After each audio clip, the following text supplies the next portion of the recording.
Les gars, bon, je suis dégoûté, je pense comme tout le monde. Mais on va pas se mentir, on va être honnête. C'est le football qui a gagné ce soir. C'est le football qui a gagné ce soir. Pourquoi je dis ça? Parce que le foot, c'est un sport collectif. Et collectivement, l'Espagne ce soir, a donné une leçon à l'équipe de France. C'est la vérité. J'ai la rage, je suis dégoûté. Hein.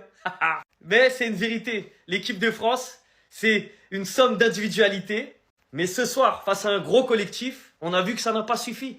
L'Espagne était bien au-dessus de l'équipe de France. Maintenant, je vais pas vous mentir, hein, Lucas Digne, là. Ah là là là là. En fait, il a tellement facilité l'Espagne parce qu'à partir du moment où l'Espagne mène au score, c'est là que c'est compliqué. Et le problème, c'est que Lucas Digne, il leur a fait un cadeau. Il leur a donné un penalty dès le début du match. Donc à partir de là, l'Espagne, ils déroulent leur jeu. C'est trop facile pour eux. Pour récupérer la balle, c'est impossible. Tu vas faire pressing, ils vont te fatiguer. Et tout ça, c'est à cause de lui. C'est à cause de lui. Il leur a donné un cadeau dès le début. Maintenant, ça explique pas toute la supériorité espagnole. Dans tous les cas, les Espagnols, ce soir, ils étaient supérieurs. Leur milieu de terrain, Dani Olmo, avec Rodri et avec Fabian Ruiz, les gars, ils étaient trop au-dessus. Ils faisaient ce qu'ils voulaient. Ils ont fait ce qu'ils voulaient. Et cette fois-ci, Yamal avait raison. Si la France doit craindre quelqu'un, c'est bien l'Espagne. Et aujourd'hui, ils nous l'ont montré. Cucurella, laisse tomber, impassable. Non, en vrai, ils étaient au-dessus dans tous les domaines, les gars. En fait, il n'y a même pas d'excuse. Même si c'est de la faute de Digne qui donne un cadeau à l'Espagne et ça change tout le cours du match, ils étaient au-dessus dans tous les domaines. Donc, félicitations à l'Espagne. Ils méritent d'aller en finale. Fin, ça s'arrête là. Ça sert à rien de se chercher mille excuses. Attendez. L'équipe de France qui rentre à la maison. Donc voilà, notre Coupe du Monde, elle s'arrête comme ça. C'est dommage, hein. Vraiment c'est dommage, mais j'ai envie de vous dire que c'est 100% mérité. Les Espagnols, ils nous ont tués du début à la fin. On va pas se mentir ici, hein, mais collectivement, ils ont été clairement au-dessus. Et avec le niveau qu'on a affiché aujourd'hui, est-ce qu'on méritait d'aller en finale? Pas du tout. Au milieu de terrain, ce qu'on s'est pris aujourd'hui, hein, notamment de la part de Dani Olmo, mais j'en parlerai dans mon livre. Hein. Au passage, hein, pour toutes les personnes qui veulent péter des maillots, rendez-vous sur Street Player, vous avez moins 15% de réduction avec le code BRX. C'est fiable, c'est de la qualité et la livraison elle est rapide. Pour revenir sur le match et pour revenir sur Dani Olmo, aujourd'hui il nous a fait trop mal. Que ce soit lui, hein, que ce soit Fabian Ruiz ou encore même Rodri qui était exceptionnel ce soir. En fait, au milieu de terrain, l'équipe de France, on était impuissant. Déjà dans le 11 de départ, il a fait un choix fort. Il a mis Tchouaméni au lieu de Koné alors que Tchouaméni revenait à peine de blessure. Et honnêtement, la performance de Tchouaméni, elle a été... bref, j'aime pas parler. Rabiot, malheureusement pour lui, au début du match, prend un carton jaune. En sachant qu'il était passé à ça d'un carton rouge, donc forcément à la mi-temps, tu dois le sortir. Et après, derrière, tu fais rentrer Koné. Donc du coup, tu te retrouves avec un Koné Tchouaméni. Et offensivement parlant, on va pas se mentir, c'était nul. Que ce soit Kylian Mbappé, que ce soit Olise, que ce soit Dembélé. Aujourd'hui, il y avait strictement rien, les gars. Aujourd'hui, sur le terrain, je les ai clairement pas reconnus. Notamment Michael Olise, parce que vraiment, j'avais des attentes vis-à-vis de lui aujourd'hui. Mais il a complètement raté son match. Et voilà, c'est comme ça. Une leçon d'humilité, une leçon de football et surtout une leçon de respect. Je vais même pas m'exciter sur le niveau de l'Espagne, ni sur le niveau de la France, que ce soit positivement ou négativement. Je veux juste te dire, arrêtez de penser que parce que l'équipe de France est la plus spectaculaire au monde, tous les autres adversaires c'est le Salvador. Arrêtez ça. Si je prenais tous les avis qui disaient que la France était minimum 3 buts d'écart, je vous ferais une vidéo de 6 heures. Et c'est pas ça le but. Le but c'est juste de vous dire, même si t'es la meilleure équipe du monde, la plus impressionnante, la meilleure sur le papier, arrête de croire que tes adversaires c'est des petits. Sur les 2 derniers matchs, c'était 2 leçons de football avec un 2-0 à l'Euro et un 5-4 en Ligue des Nations. Ça a dit ouais, mais c'était pas la bonne défense. Ouais, mais à l'Euro, Mbappé jouait sous masque. Ouais, mais là, c'est la meilleure équipe de France. L'Espagne, ils sont gays, ils sont surcotés, ça va les éteindre. Est-ce que maintenant, vous serez humble sur les prochaines compétitions ou vous allez continuer comme ça, vous retiendrez pas les leçons? Je demande simplement. Aujourd'hui, on va pas se mentir, la performance de l'équipe de France, elle est à vomir. Et on devrait les dézinguer. Ouais, c'est une dinguerie ce que vous avez fait. C'est pas normal d'aborder un match pareil avec si peu de conviction. Et ça, c'est une réalité. Mais maintenant, quand t'as une équipe en face qui neutralise aussi bien ses adversaires, qui maîtrise aussi bien le tempo, qui prend aussi peu de buts, un but encaissé, ils sont en finale de Coupe du Monde. Je sais pas si vous vous rendez compte. Donc maintenant, s'il vous plaît, soyez humbles. Évitez de porter l'œil, évitez de trop parler, on va fouetter, la Coupe du Monde elle est gagnée, etc. Ça marche pas comme ça le football. Le football, c'est chacun essaye d'imposer son jeu, et si ton adversaire il a un jeu moins impressionnant que toi, tu le sous-estimes pas. Sinon ça peut très vite finir comme ça, et on est bien plus proche du 3-0 que du 2-1. Maintenant je suis hyper content de la performance de l'Espagne. Je ferai une vidéo sûrement spéciale là-dessus. Merci pour cette finale de Coupe du Monde, on est à un match que je chiale toutes les larmes de mon corps. Faites pas les cons. Mais la performance de ce soir, ça a été une grande leçon pour beaucoup de Français, je pense. Je suis venu pour ça, les gars. Je suis aux États-Unis, je suis venu pour ça. Vous nous avez tous abandonnés sur le terrain. On s'est fait manger dans tous les aspects du jeu. Sans parler d'arbitrage, sans quoi que ce soit. L'Espagne a littéralement été meilleure que nous. Le milieu de terrain, j'en parle même pas. On n'arrivait même pas à enchaîner 2 passes. On disait toujours que notre plus grosse faiblesse en équipe de France était notre milieu de terrain. On le voyait pas beaucoup. Ça se reflétait pas beaucoup. Jusqu'à ce qu'on tombe contre une vraie équipe. Jusqu'à ce qu'on tombe contre un vrai milieu de terrain. Notre attaque, mais j'en parle même pas. Tout en considérant la Coupe du Monde incroyable de Cucurella. Le nom match de nos bleus, sérieusement. Pas un seul tir cadré avant la 75e, les gars. Mais c'est quelle honte, ça. On a ce mec dans notre camp. On a un ballon d'or dans notre camp. On a Olysée dans notre camp, qui a été catastrophique. C'est pas l'élimination qui m'affecte le plus. On a fait un bon parcours. Ce qui m'énerve le plus, c'est qu'avec une telle équipe, on n'arrive même pas à marquer un but. Pas un seul pour sauver l'honneur. Aujourd'hui, on voit nos véritables faiblesses qui sont mises devant nous directement. Et franchement, il y a d'énormes progrès à faire. On se considérait comme une vraie équipe, une vraie nation de football. Mais là, l'Espagne, elle nous a donné une vraie leçon.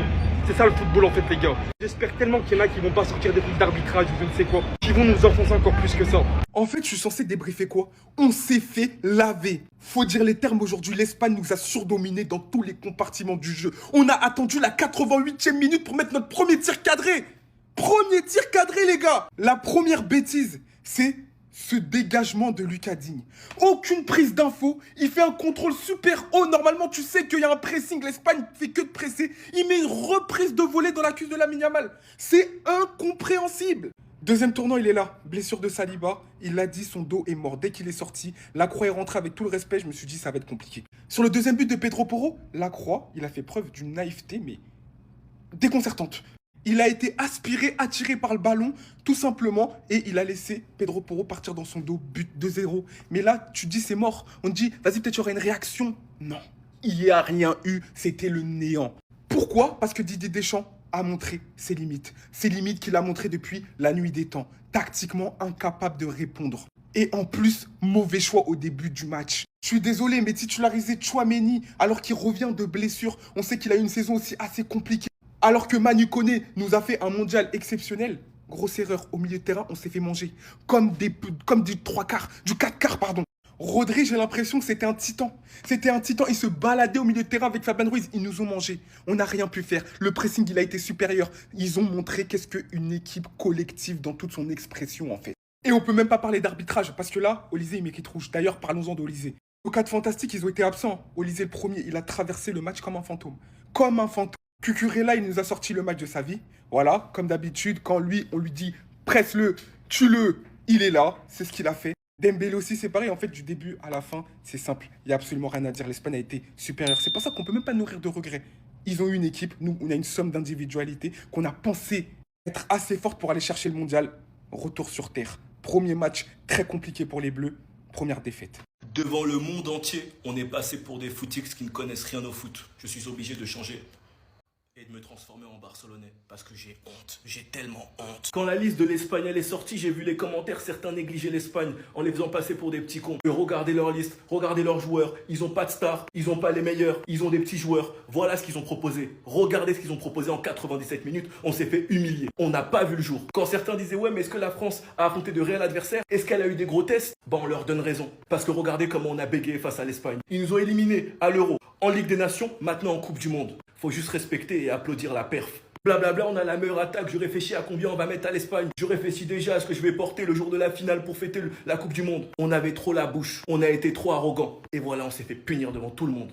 Penalty de Digne sur Yamal, concrétisé par Oyarzabal. Superbe combinaison entre Olmo et Pedro Porro. 2-0. Ils nous ont éteints. On n'a pas vu le jour. Et j'espère que maintenant, on va se faire petit et devenir humble. Sinon, vous, les gars, vous en pensez quoi? Ramenez-vous sur Snap, on s'ennuie. Ce que la défense de l'Espagne a montré en 4K, faut juste applaudir. Ils ont pocket, neutralisé la meilleure attaque de la compétition. On s'est vu trop beau. Cucurella, il a fait vivre un cauchemar à Olysée. Personne passait sur son côté alors qu'il a défendu très tôt avec un carton jaune. Et dites-vous que lui, il a rejoint le Real Madrid. Vous voyez à quel niveau doit être un latéral? Quand je critique Baldé, vous voyez le niveau de Cucurella? Bah dites-vous qu'ils l'ont recruté pour 50 millions. C'est un braquage. Koubarsi, en dehors du système de flic, je préfère juste rire. C'est n'importe quoi. Et quand certains disaient que c'était le meilleur défenseur de la Coupe du Monde, bah il l'a prouvé. Sans oublier Laporte, il a 46 ans. Il a une charrette à l'arrière. Mais dans la tête, c'est abusé. Il est trop intelligent. En termes de lecture de jeu, c'est n'importe quoi. Alors que c'est clairement pas le plus rapide. Même Unai Simon, que j'ai beaucoup vanné, parce qu'ils ont Raya et Garcia au cage. Regardez le match qu'il envoie. Combien de fois il a eu l'intelligence d'être haut pour empêcher Mbappé? Que cette défense a fait à l'équipe de France, j'en reviens même pas. Quand je regarde le match de Pedro Porro et je me dis qu'ils ont Llorente sur le banc, quand je me dis qu'ils avaient Grimaldo de l'autre côté, c'est n'importe quoi. Sinon vous les gars, vous en pensez quoi?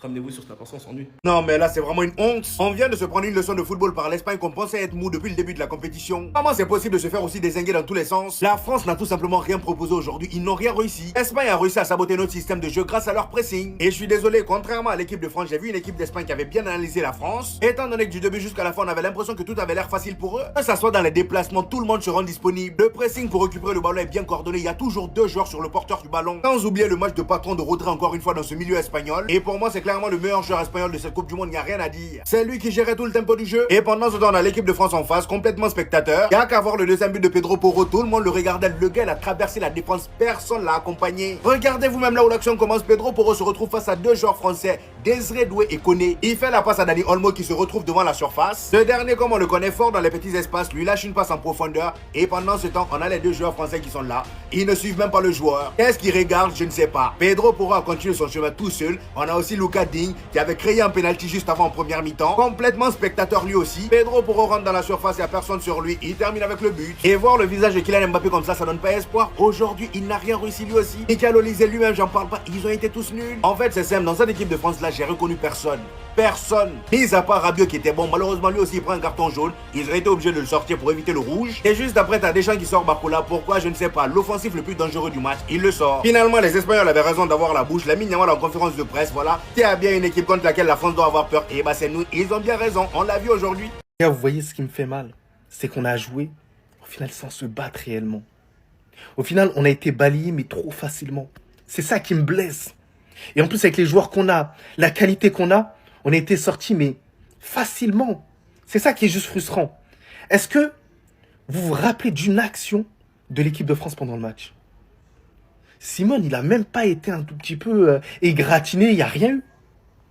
Mais ça me brise le cœur, les gars. Wallah, ça me brise le cœur. Kylian Mbappé, il a été abandonné.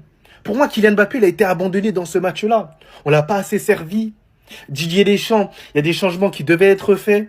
Manu Koné, il devait rentrer plus rapidement dans le match et Rabiot ne devait pas sortir. On devait prendre le risque de garder Rabiot, même avec un carton jaune. C'est un fait. Il était décisif, ce joueur-là. Cherki devait rentrer quand même beaucoup plus tôt. Olise qui a été décevant. C'est ça qui est blessant. Le seul et unique qui a été vraiment au rendez-vous pendant tout le mondial, c'est quasiment Upamecano. Il y a Upamecano, après il y a d'autres joueurs qui ont été là. Mais Upamecano, il y a une régularité de la première à la dernière seconde. Mais bon, ça me brise le cœur, voilà. T'es pas le seul coupable, mais t'es coupable, Didier aussi.